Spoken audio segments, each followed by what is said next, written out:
नमस्कार मित्रांनो, good evening. चला तर मित्रांनो, संध्याकाळ झाली आहे.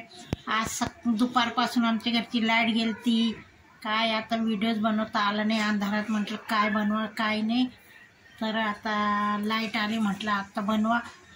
तर चहा पाणी झाला आहे संध्याकाळी. आता म्हटलं मार्केटला जाऊन येते, मला भाजी पण आणायची आहे, तर भाजीला पण जाऊन येते. तर आता बघा, हिमांशी मला काही 500ची नोट दाखवते. 500ची नोट मीच दिलेली आहे त्याला, आणि तोच मला दाखवतोय आणि देतोय. हा, कोणी दिली? हा, तर मी दिली आहे. आता म्हटलं पैसे नव्हते, शिल्लक पैसे दिले तर खर्चीला, त्याने खर्च केले नाही, तर म्हटलं दे मला. मग आता मी भाजीला चालले, आणि भाजीला चालले, भाजी जाऊन बँकेत पैसे द्यायचे आणि परत घ्यायचे काढून. मग बँकेत तसंच नियम असतो बँकेतला. तर तेच तर म्हटलं, हे बघा घरात कपडे वाळवलेले. आमची तनिष्का झोपली आहे. तनिष्काला म्हटलं उठ, चहा पीत नाही.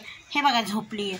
आता व्हिडिओ समोर बघा कशी कधी नाही, सकाळी उठते आणि संध्याकाळी 4ला आणि 5ला झोपते. तर बघा, ती काल गेली ती बड्डेला, कुणाचं शेजारी मुलाचं होतं. तिथून टोपी आणली, मुरमुरे आणले, केक आणलं, सगळं तिनेच खाल्लं. नाही, फक्त केक खाल्ला आणि जिलेबी खाल्ली. आम्हाला काहीच दिलं नाहीये. मुरमुऱ्याचा दिला चिवडा. ते आमच्या पण घरात असतं. म्हटलं नको दे आम्हाला, तर हिमांशू केक मागत होता, त्याला केक सुद्धा दिलं नाहीये.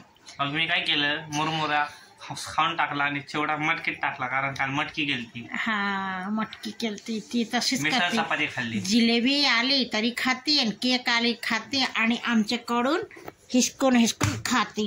लय आगाऊ आहे. चला तनु उठ. तनिष्का उठ, तिला उठत. हा, पाहिजे मला बाबा भाजी. माझ्याकडे पैसेच नाही आता, तेवढीच नोट राहिली. एकुलती एक नोट आहे ती माझी. आज तोडली 500ची नोट की 2 दिवस टिकत नाही. आता त्यात 100 रुपयाचा दूध येईल आणि भाजीपाला येईल की संपली नोट. चलच मी जाणार.